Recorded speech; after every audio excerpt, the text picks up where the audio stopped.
تذکرہ کیا اور چلتے چلتے لاکھوں کروڑوں لوگوں تک وہ روایات پہنچیں جو حضرت مولا علی رضی اللہ تعالی عنہ کے فضائل و مناقب پر مشتمل ہیں۔ اس کے ساتھ آپ نے اسلام کے غلبہ کے لیے جو کردار ادا کیا وہ کردار بھی بڑا منفرد کردار ہے۔ غزوات رسول صلی اللہ علیہ وسلم کے اندر اور اس کے بعد خلفائے ثلاثہ کے عہد میں حضرت مولا علی رضی اللہ تعالی عنہ کی تلوار سے جو اسلام کی دھاک بیٹھی اور کفر کی کمر ٹوٹی اور نور اسلام مختلف ممالک کے اندر پہنچا، اس میں بھی حضرت مولا علی رضی اللہ تعالی عنہ کا بہت منفرد مقام ہے۔ اس کے ساتھ ساتھ علم و حکمت میں، فقاہت میں، مسائل کے حل کرنے میں اور بصیرت اور فہم و فراست میں حضرت مولا علی رضی اللہ تعالی عنہ کی زبان سے نکلے ہوئے کلمات، آپ کے بیان کردہ فقہی اصول اور آپ کے فیصلے امت کے لیے ایک بہت بڑا علمی ذخیرہ اور علمی ذریعہ ہے۔ حضرت مولا علی رضی اللہ تعالی عنہ نے خلفائے ثلاثہ کے عہد کے اندر اور پھر جب آپ خود مسند خلافت پر متمکن ہوئے، آپ نے عقائد اسلامیہ کے تحفظ کے لیے جو کردار ادا کیا اور خصوصی طور پر تحفظ ناموس رسالت کے لحاظ سے آپ کا جو کردار ہے، جہاد اسلامی میں آپ کی جو تاریخ ہے، یعنی جدھر بھی دیکھتے ہیں دامان باغباں سے کفے گل فروش تک بکھرے پڑے ہیں سینکڑوں عنواں میرے لیے۔ حضرت مولا علی رضی اللہ تعالی عنہ کی وہ جامع صفات شخصیت ہے کہ رب ذوالجلال نے آپ کو ہر جہت میں اتنی وسعت اور فراخی عطا کی، اور بالخصوص تقوی و طہارت اور اس کا جو نتیجہ ہے جس کو ریاضت اور پھر جس کو ولایت سے تعبیر کیا جاتا ہے، رب ذوالجلال نے آپ کو سلاسل ولایت کے لحاظ سے بھی منبع بنایا، اور پھر فیضان اہل بیت کی ترویج کے لحاظ سے اور نسب رسول صلی اللہ علیہ وسلم جو کائنات میں اس کی برکات کا ظہور ہوا، تو اس کے لیے بھی رب ذوالجلال نے آپ کو محور اور مرکز بنایا۔ آپ کا جو ٹکراؤ اپنے عہد میں خوارج کے ساتھ ہوا، تو جس کے لحاظ سے آپ کو خوارج کے مقابلے میں بہت بڑی جنگ بھی کرنی پڑی، وہ اصول بھی آپ کے یقیناً امت کے لیے بہت بڑا احسان ہے کہ آپ نے رسول پاک صلی اللہ علیہ وسلم کا جو فرمان تھا، جب ذوالخویسرہ نے آ کر ہمارے آقا صلی اللہ علیہ وسلم سے کہا اے دل یا محمد صلی اللہ علیہ وسلم، تو اس وقت صحابہ کرام رضی اللہ تعالی عنہم نے اس کے قتل کی اجازت مانگی، لیکن نبی اکرم صلی اللہ علیہ وسلم نے فرمایا کہ یہ میری امت کی آزمائش ہے، اور اس کی نسل سے ایک قوم نکلے گی یقرؤون القرآن ولا یجاوز حناجرہم، وہ قرآن پڑھیں گے مگر وہ قرآن ان کے حلق سے نیچے نہیں اترے گا، اور ساتھ یہاں تک ارشاد فرمایا جو صحیح بخاری میں موجود ہے، یحقر احدکم صلاتہ مع صلاتہم وصیامہ مع صیامہم وعملہ مع عملہم، کہ اتنا یعنی بڑا وہ مسلمانوں کے لیے مشکل مقام ہوگا انہیں سمجھنے میں کہ اے صحابہ تم اپنی نمازیں ان کے مقابلے میں حقیر جانو گے، تم اپنے روزے ان کے مقابلے میں حقیر سمجھو گے، اور اپنی جو دینی عمل ہیں ان کو تم ان کے مقابلے میں حقیر سمجھو گے، یعنی ان ساری چیزوں کے پردے ان پر پڑے ہوں گے، اور ان کے اندر جو گند ہے وہ کوئی عام نظر دیکھ نہیں پائے گی، اس قدر مسلمانوں کے لیے اس میں آزمائش ہوگی۔ تو یہ جو فتنہ تھا،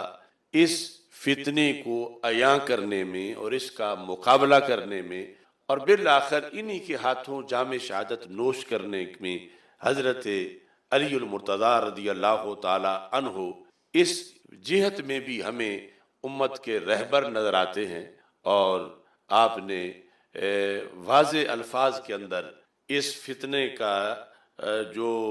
سین تھا اس کو بالکل پردے ہٹا کر لوگوں کے سامنے رکھا، اگرچہ اس کے نتیجے میں آپ کو اپنی جان بھی دینا پڑی، شہید بھی، مگر اسلام کے خلاف یہ جو شدید ترین فتنہ تھا، کان ابن عمر یراہم شرار خلق اللہ، کہ حضرت عبداللہ بن عمر رضی اللہ تعالیٰ عنہ جن کو مخلوق میں سب سے شریر سمجھتے تھے، حضرت مولا علی رضی اللہ تعالی عنہ کی جہادی قوت نے اس فتنے کی سرکوبی میں بھی اور قیامت تک کے لوگوں کی رہنمائی کے لحاظ سے بھرپور کردار ادا کیا۔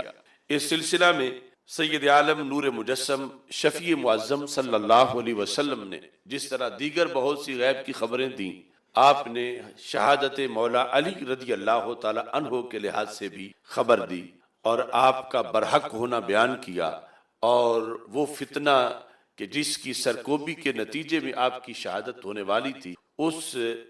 فتنے کی مذمت کے لحاظ سے رسول پاک صلی اللہ علیہ وسلم نے واضح طور پر اپنے فرامین امت کو عطا کیے۔ دلائل النبوہ جلد نمبر 6 میں پورا باب ہے، باب ما رویہ فی اخبارہ بتأمیر علی رضی اللہ تعالیٰ عنہ وقتلہ فکانا کما اخبارہ، کہ نبی اکرم نور مجسم شفیع معظم صلی اللہ علیہ وسلم نے حضرت مولا علی رضی اللہ تعالی عنہ کی خلافت کی خبر دی کہ آپ مسند خلافت پہ متمکن ہوں گے، اور پھر شہادت کی خبر دی کہ آپ کو اسلام کے تحفظ کی راہ میں شہید کیا جائے گا۔ اور پھر اس کے ساتھ یہاں یعنی امام بہقی یہ دلائل النبوہ کے اندر کہتے ہیں کہ رسول پاک صلی اللہ علیہ وسلم نے جیسے خبر دی یہ ویسے ہی ہوا، اور رسول پاک صلی اللہ علیہ وسلم کی اس خبر پر جو غیب کی خبر تھی، حضرت مولا علی رضی اللہ تعالیٰ عنہ مطلع بھی تھے، اور اس پر آپ کا پورا یقین بھی تھا کہ نبی اکرم صلی اللہ علیہ وسلم نے جو فرمایا ہے وہ حق فرمایا ہے۔ حضرت فضالہ بن ابی فضالہ انصاری، ان سے مروی ہے کہ حضرت ابو فضالہ رضی اللہ تعالیٰ عنہ جو کہ بدری صحابی تھے اور پھر وہ انصاری تھے، وہ کہتے ہیں کہ خرجت ما ابی عائد لعلی بن ابی طالب رضی اللہ تعالی عنہ من مرض اصابہ، کہ حضرت مولا علی رضی اللہ تعالی عنہ ایک موقع پر ابھی آپ کی خلافت کا زمانہ نہیں تھا، اس سے پہلے علیل ہو گئے، اور ان کی عیادت کے لیے حضرت ابو فضالہ رضی اللہ تعالی عنہ حاضر ہوئے۔ جس وقت وہاں پر گفتگو ہوئی اور اس گفتگو کے اندر دنیا سے رخصت ہونے اور اس طرح کے معاملات کا تذکرہ ہوا، جس طرح عام جو سخت بیماری ہو تو اس طرح کی چیزیں ذکر کی جاتی ہیں۔ فقال علی، تو حضرت مولا علی رضی اللہ تعالی عنہ نے اس موقع پر، یعنی ابھی آپ کا خلافت کا زمانہ بھی نہیں آیا تھا، اس سے پہلے کا یہ معاملہ، تو یہ لوگ جو عیادت کرنے آئے ہوئے تھے، آپ نے ان سے کہا ان رسول اللہ صلی اللہ علیہ وسلم عہد الیہ اللہ اموت حتی اؤمرا، کہا کہ اب ایسی باتیں دنیا سے رخصت ہونے کی میرے لحاظ سے مت کرو، کیونکہ اللہ کے رسول صلی اللہ علیہ وسلم نے مجھ سے یہ عہد کیا ہوا ہے کہ میں اس وقت تک دنیا سے نہیں جاؤں گا جب تک کہ مجھے خلیفہ نہیں بنایا جائے گا۔ تو اس بیماری کی بنیاد پر جو اب آئی ہوئی ہے، میں دنیا سے نہیں جاؤں گا، یہ مجھے یقین ہے، چونکہ مجھ سے یہ عہد ہے، عہد الیہ اللہ اموت حتی اؤمرا، کہ جب تک کہ مجھے امیر نہیں بنا لیا جائے گا، امیر المومنین، اس وقت تک میں دنیا سے نہیں جاؤں گا۔ تو یہاں اس بات کی طرف بھی اشارہ ہوا کہ عہد خلافت تو تھا حضرت مولا علی رضی اللہ تعالیٰ عنہ، مگر خلافت بلا فصل کا عہد نہیں تھا۔ اگر خلافت بلا فصل کا عہد ہوتا تو مولا علی اس کو بیان کرتے۔ تو آپ نے یہ کہا کہ میرے ساتھ رسول پاک صلی اللہ علیہ وسلم کا یہ وعدہ ہے کہ مجھے امیر المومنین بنایا جائے گا، اور ابھی وہ وعدہ پورا نہیں ہوا، مجھے امیر المومنین بنایا جائے گا، اور اس کے بعد پھر فرماتے ہیں ثم تخضب ہذہ من دم ہذہ، ہاضی جو پہلا اس کا اشارہ داڑھی کی طرف کیا، اور جو دوسرا ہاضی ہے اس کا اشارہ یہ کھوپڑی کی طرف کیا، سر کی چوٹی کی طرف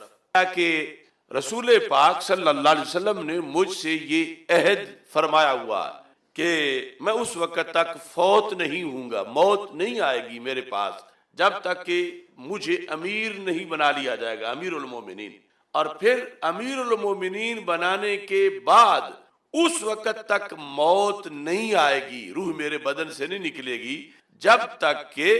اس جگہ کے خون سے میری داڑھی سرخ نہیں ہو جائے گی. یعنی یہ دو خبریں غیب کی حضرت مولا علی رضی اللہ تعالی عنہ نے اپنی خلافت سے پہلے ایک موقع پر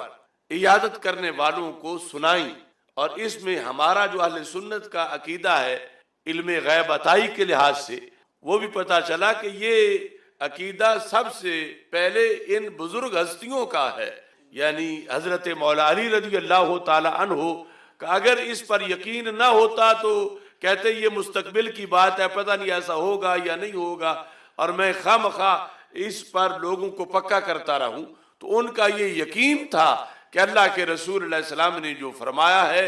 ویسے ہی ہوگا. وہ صرف ایک کل کی خبر نہیں رکھتے، وہ تو کروڑوں کل کی خبر رکھتے ہیں. تو اس بنیاد پر آپ نے یہ دونوں چیزیں بیان کی، اور اس میں جہاں اپنی خلافت کا ذکر کیا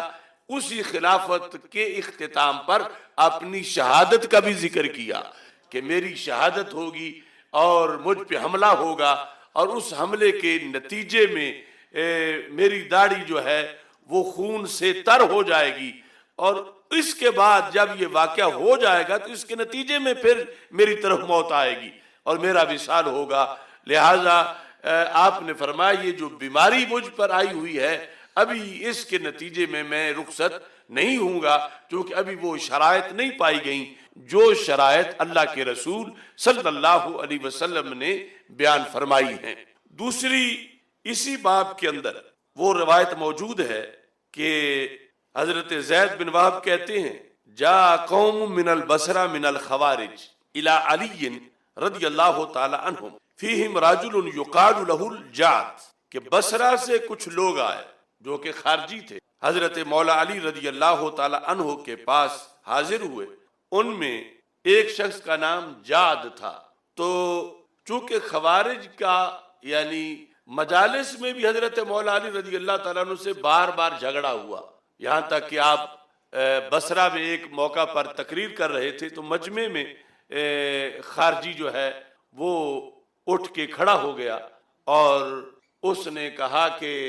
ان الحکم الا للہ، حکم صرف اللہ کا ہے. یہ ان کا نعرہ تھا خوارج کا. اس آیت کو انہوں نے اپنا نعرہ بنایا ہوا تھا. تو اس سے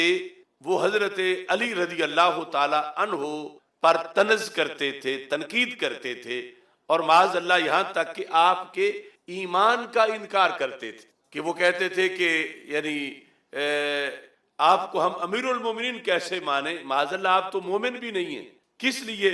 کہ آپ نے قرآن کا انکار کیا ہے. قرآن کہتا ہے ان الحکم الا للہ، حکم صرف اللہ کا ہے، اور آپ نے حضرت ابو موسیٰ اشعری اور عمر بن عاص رضی اللہ تعالی عنہما ان دونوں پر حضرت امیر معاویہ رضی اللہ تعالیٰ عنہ کے ساتھ معاملات جو ہیں اس میں فیصلہ ان کا تم نے مانا ہوا ہے کہ جو یہ فیصلہ کریں گے وہ ہم تسلیم کر لیں گے، جس کو تاریخ میں مسئلہ تحکیم کہا جاتا ہے. تو وہ کہتے تھے تم نے غیروں کا حکم مانا جبکہ حکم صرف اللہ کا ہے، ان الحکم الا للہ. تو حضرت مولا علی رضی اللہ تعالیٰ عنہ نے بصرہ میں کہا کہ کلمات حق ارید بہا الباطل، کہ یہ آیت بالکل سچی ہے، یہ تم جو لفظ پڑھ رہے ہو لیکن جو تم مراد لے رہے ہو وہ بالکل جھوٹ ہے، وہ ہرگز اس کا صداقت کے ساتھ کوئی تعلق نہیں ہے. تو جس طرح کے وہ بصرہ میں جلسہ کے دوران یہ نعرہ انہوں نے لگایا تو یہاں اس شخص نے جس کا نام جعد تھا اس نے حضرت علی رضی اللہ تعالی عنہ سے بات کرتے کرتے کہا اتق اللہ فإنک میت. یعنی اسی موضوعات جو تھے ان سے اختلافی خوارج سے کہنے لگا اللہ سے ڈرو، آپ نے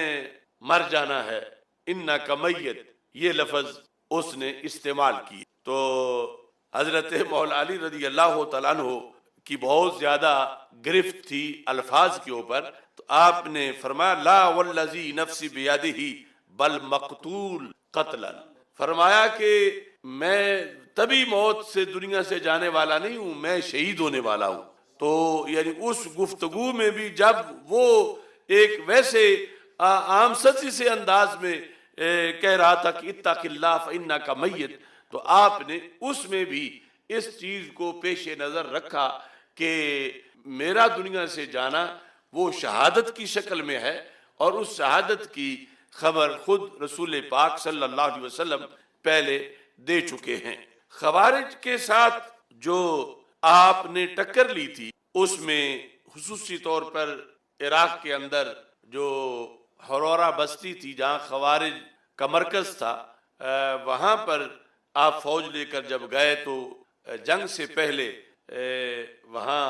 حضرت عبداللہ بن عباس رضی اللہ تعالی عنہ نے خوارج سے مناظرہ کیا۔ یہ نصب الرایہ فی تخریج احادیث الہدایہ، اس کے اندر تفصیلاً اس مناظرے کا تذکرہ، اس طرح طبرانی معجم کبیر میں بھی اس مناظرے کا تذکرہ کہ حضرت عبداللہ بن عباس رضی اللہ تعالی عنہما نے حضرت مولا علی رضی اللہ تعالی عنہ سے درخواست کی کہ آپ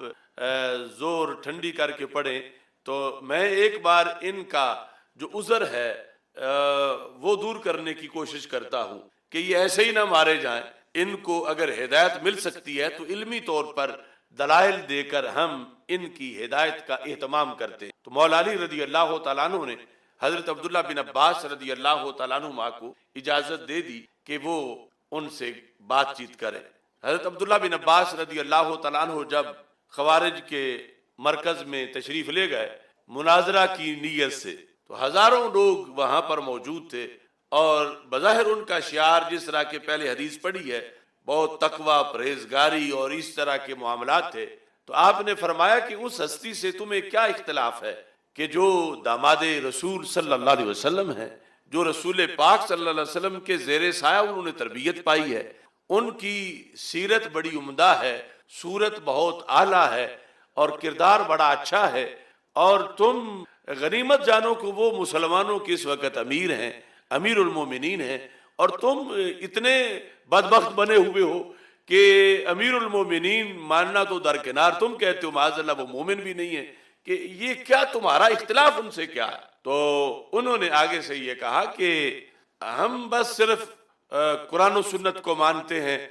اور یہ قرآن کے مخالف ہیں معاذ اللہ، یعنی مولا علی رضی اللہ تعالیٰ عنہ کے خلاف انہوں نے یہ کہہ دیا کہ یہ قرآن کے خلاف ہے، اس لیے ہم ان کو نہیں مانتے۔ تو حضرت عبداللہ بن عباس رضی اللہ تعالیٰ عنہ نے فرمایا کہ آپ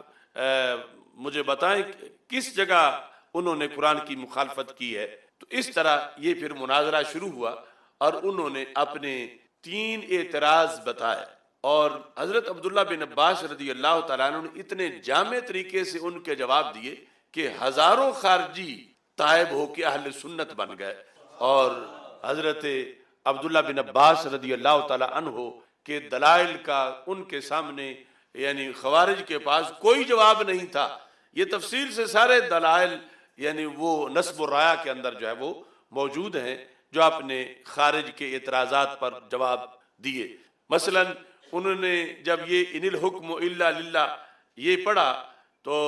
کہ کہنے لگے اللہ کہتا ہے حکم صرف اللہ کا ہے، تو انہوں نے غیر اللہ کا مانا ہے۔ یہاں سے ویسے سمجھنے کے لحاظ سے جب لوگ ڈھونڈنے نکلے کہ خارجی کون ہوتے ہیں یا آج معاشرے میں کون خوارج ہیں، تو پھر اس سے پتہ بھی چلتا ہے کہ اس وقت معاشرے میں کون خوارج ہیں اور کون للہ الامر، اور اس طرح کی یہ آیات پڑھ کر آیات پر حق ہیں، آگے سے مطلب جو ہے وہ اپنا نکالتے ہیں اور اپنا نعرہ انہوں نے بنایا ہوا ان الحکم الا للہ، حکم صرف اللہ کا ہے، اور یہ غیر اللہ کا انہوں نے حکم مانا ہے، تو یہ قرآن کے خلاف ہے۔ تو آپ نے فرمایا کہ حکم صرف اللہ کا ہے، یہ برحق ہے، لیکن اس کا یہ مطلب ہے کہ اللہ کا حکم اس کا مظہر آگے اللہ کے بندے بھی بن جاتے ہیں، حکم اصل میں اسی کا ہے، لیکن اس کا حکم، اس کا اظہار آگے کچھ بندوں سے بھی ہوتا ہے، تو جب بندوں سے اس کا اظہار ہو تو حکم پھر بھی اللہ کا ہی رہتا ہے جب اس کے اصولوں پر ہو، اس کے فرمان کے مطابق ہو. تو جو آگے اس حکم کو بیان کر رہا ہے، فیصلہ کر رہا ہے قرآن و سنت کی روشنی میں، تو حکم پھر بھی اللہ کا ہی رہتا ہے. یہ فیصلہ کر کے بتانا آگے، یہ منصب بندے کو دیا گیا ہے کہ وہ قرآن پڑھے اور قرآن سے فیصلہ کرے، سنت پڑھے اور سنت سے فیصلہ کرے. اس پر آپ نے ان کو فرمایا کہ دیکھو کہ قرآن مجید میں ہے ان خفتم شقاق بینہما فبعثوا حکما من اہلہ وحکما من اہلہا، کہ میاں بیوی کے جھگڑے کی صورت میں قرآن کہتا ہے کہ دو حکم بناؤ، حکما من اہلہ وحکما من اہلہا. ایک ہے مرد کی طرف سے حکم، ایک ہے بیوی کی طرف سے حکم. تو آپ نے فرمایا ایک گھر کے مسئلے میں قرآن دو حکم ماننے کی اجازت دے رہا ہے، تو کیا قرآن آپس میں ٹکرا رہا ہے؟ ان الحکم الا للہ، اگر تمہارا والا مطلب لیا جائے تو پھر قرآن آپس میں ٹکرا رہا ہے کہ ادھر کہتا حکم صرف اللہ کا ہے، ادھر کہتا ہے کہ حکم اس بندے کا بھی ہے جس کو مرد اپنی طرف سے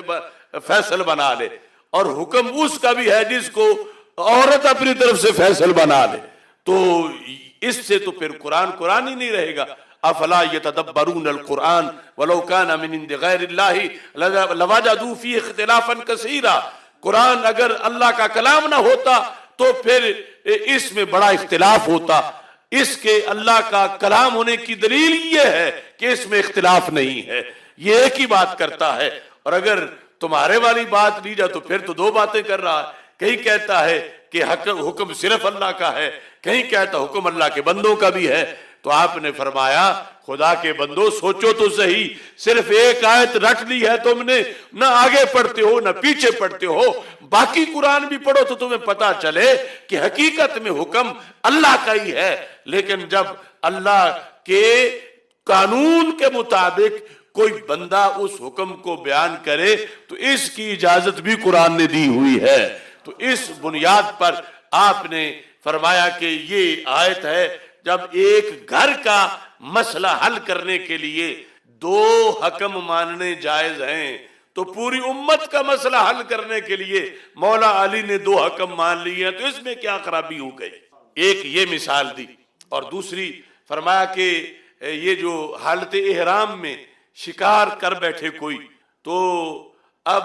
اس کے جزا دینی پڑے گی، اس شکار کی کتنی دے؟ تو فرمایا قرآن کہتا ہے یحکم بہ ذوی عدل منکم، یعنی کتنی، کسی نے خرگوش مار دیا حالت احرام میں، تو پھر فرمایا جو تم میں سے دو عادل آدمی ہیں، یحکم بہ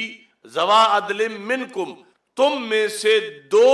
عادل آدمی جو حکم کریں گے کہ 10 روپے دینے ہیں 20 روپے دینے ہیں، زمانے میں جو صدی ہو جو ریٹ ہو اس کے مطابق پیسے اب اس خرگوش کی اس پر کتنے لازم آئیں گے جس نے حالت احرام میں اس کا شکار کیا. یحکم بہ ذوی عدل منکم، دو عادل آدمی اس کا جو فیصلہ کریں. تو مولا علی رضی اللہ تعالی عنہ کے اس مسئلے پر ابن عباس نے کہا کہ ربع درم کا خرگوش ہو، یعنی 4 آنے کا خرگوش، اس کے خون کے مسئلے پر تو قرآن کہتا ہے کہ دو حکم مان لو جو حکم دیں، جو فیصلہ کریں. تو فرمایا کہ خرگوش کا خون بڑا ہے یا امت کا خون بڑا ہے؟ اس خرگوش کے مسئلے پر جب حکم ماننا جائز ہے کہ جو حکم دے، جو فیصلہ کرے، تو پھر پتا چلا کہ اللہ کا حکم ہے اور اللہ والوں کا بھی حکم ہے. ان الحکم الا للہ سے اللہ والوں کے حکم کی نفی نہیں، بتوں کے حکم کی نفی ہے، طاغوت کی نفی ہے، اللہ والوں کے حکم کی نفی نہیں ہے. لہذا خرگوش کے خون کے مسئلے پر جب دو ماننے جائز ہیں تو امت کے خون کی حفاظت کے لیے مولا علی نے جو دو مان لیے ہیں ان کے حکم کو ماننا یہ کوئی غلطی نہیں ہے. اس طرح کر کے آپ نے انہیں دلائل سے یہ سمجھایا، تو جس کے نتیجے میں ہزاروں خارجی تائب ہو گئے اور سنی بن گئے، اور پھر جو پیچھے بچے تو ان کے خلاف مولا علی رضی اللہ تعالی عنہ نے جنگ کی، اور پھر ان کے سر اتارے گئے، اور وہ جب لاشیں پڑی تھیں تو کہا گیا کہ آسمان کے نیچے یہ بدترین لوگ تھے جو قتل کیے گئے۔ تو مولا علی رضی اللہ تعالی عنہ کے مقابلے میں یہ جو فتنہ تھا، یہی بالآخر آپ کی شہادت کا باعث بنا کہ وہ جو نہایت شقی انسان تھا ابن ملجم، اس کا اسی فرقے سے تعلق تھا، اور عین شہادت کے وقت بھی اس نے اسی چیز کو دہرایا تھا، یعنی جس وقت وہ حضرت مولا علی رضی اللہ تعالی عنہ پہ معاذ اللہ حملہ کر رہا تھا، تو اس وقت بھی اس نے یہ لفظ بولے الحکم للہ یا علی لا لکا ولا لاصحابک، کہ حکم صرف اللہ کا ہے۔ یعنی وہ غلطی جنہوں نے نظریہ کی غلطی اور اس کا جو غلط